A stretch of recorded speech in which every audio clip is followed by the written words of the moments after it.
நாடு முழுக்க மதமாற்றத்தை எதிர்த்து ஒரு பெரிய கொந்தளிப்பு ஏற்பட்டிருக்கு. ஏன் மதமாற்றம் என்ன கெடுதல்? ஒரு சாமியை விட்டுட்டு இன்னொரு சாமியை ஏற்றுக்கிறது இல்லை மதமாற்றம். மதமாற்றத்தினால தேசியமே மாறி போகுது. இந்த நாட்டு மேல இருக்கிற பற்று மாறி போய் வாட்டிக்கன் சொல்றபடி கேட்கணும் அப்படிங்கிற எண்ணம் வருது.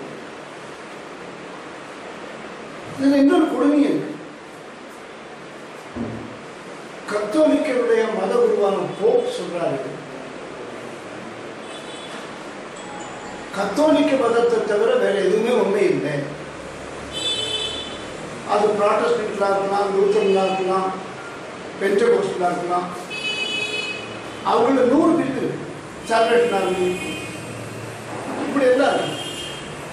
ஆனா அதெல்லாம் கூட உண்மை இல்லை.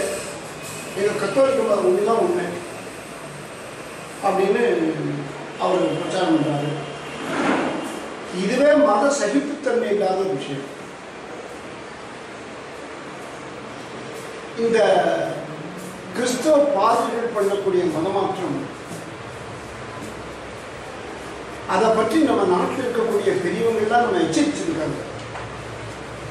உஷாராயிருப்பா, மதமாற்றவனா, ஜாக்கிரதையாரு ஜாக்கிரதையாரு அப்படின்னு எல்லாரும் தரதலே அடிச்சிட்டு இருக்காங்க. நாம புரிஞ்சுக்கணும்னா அவங்க தப்பா. அதனுடைய விளைவு என்ன ஆயிருக்கு? இன்னைக்கு மதமாற்றம் பண்ணதுனால இந்த நாட்டில் ஒரு குறிப்பிட்ட சாரார் இந்த நாட்டுக்கு அந்நியமாக்கப்பட்டிருக்காங்க. அவங்களுடைய தேசபக்தி மாறி. சுதந்திர போராட்ட காலத்தில் வெள்ளக்காரன் ஜெயிக்கணுங்கிறதுக்காக சர்ச்சில் பிரார்த்தனை பண்ணியிருக்காங்க. எல்லாத்துக்கும் ஆதாரம் இருக்கு. நான் சொல்ற ஒவ்வொரு விஷயத்துக்கும் ஆதாரம் இருக்கு. நான் ஆதாரத்தையும் சேர்த்து சொல்லிட்டே போனேன்னா ரொம்ப நேரம் ஆகிடும். யாருக்காவது சந்தேகம் இருந்ததுன்னா என்ன பாருங்க, கேளுங்க. நான் எல்லாத்துக்கும் ஆதாரங்களையும் விளக்கங்களையும் சொல்லித்தாங்க. அவங்க இந்த நாட்டுடைய கலாச்சாரத்தை விட்டுறாங்க. இந்த நாட்டுடைய பண்பாடு அழிஞ்சு போகுது. உதாரணமா நாமெல்லாம் நம்ம அக்கா தங்கச்சி கல்யாணம் செய்ய மாட்டோம்.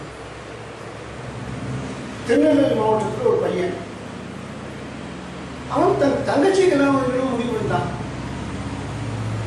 ஊர் பெரியவங்களாம் இந்த பாதை நம்ம அநியாயம் பாதை பண்ணக்கூடாது, அது முறைகேடு, சுகாதார ரீதியாக பிரச்சனை இருக்கலாம், ஆனால் பண்பாட்டுக்கு மோசம் அப்படின்னு சொன்னாங்க.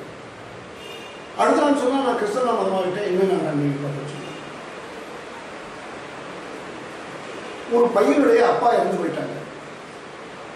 இவன் தான் மூத்த பையன், இவன் தான் பொடிச்சாலும், இவன் தான் வாக்கேஜ் போட்டாங்க. நான் பண்ண மாட்டேன்ட்டேன்.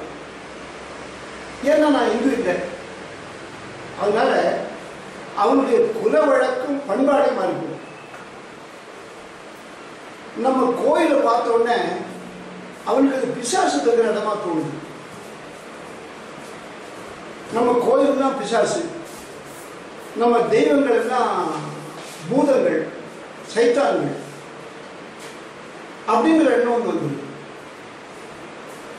நம்ம திருவிழாக்களை பங்கெடுத்துக்க மாட்டோம். ஊர்ல கூழ் ஊற்றுவாங்க, அது சாப்பிடுவாங்க. ஒரு ஊர்ல பாதிரி வந்தாங்க. வந்தோன்னா நம்ம பையன் சொன்னான், ஐயா அது பழனி பஞ்சாமிரம் கொடுத்து சாப்பிடுவாங்க, அந்த சைத்தானுக்கு படிச்சது நான் சாப்பிட மாட்டேன். நம்ம திருவிழாக்கள் உனக்கு வெறுப்பாயிடும். நம்ம கலைகள் உனக்கு பிடிக்கணும். அவன் பாட்டு பாடுறதே பாருங்க, எல்லாம் அந்த பிரிட்டிஷ் ராகத்தெல்லாம் பாடுறாங்க. நம்ம நாட்டில் அந்த பாடுறாங்க. நம்ம பண்டிகைகளில் கொடுத்துக்க மாட்டோம். நம்ம மொழி அவனுக்கு கஷ்டம். இப்போ வேற வழியிலேங்கிறதுனால கொஞ்சம் தமிழ் பேசுறாங்க. தவிர அவங்க சொந்த மொழியில் தமிழ் பேச மாட்டாங்க. கிறிஸ்தவ பாதிரிகள் தமிழுக்கு பெரிய தொண்டு பண்ணியிருக்கிறதாக ஒரு பொருளைகளை போட்டிருக்காங்க. இந்த பாதிரி யாருமே இந்து தமிழுக்கு தொண்டு பண்ணலை.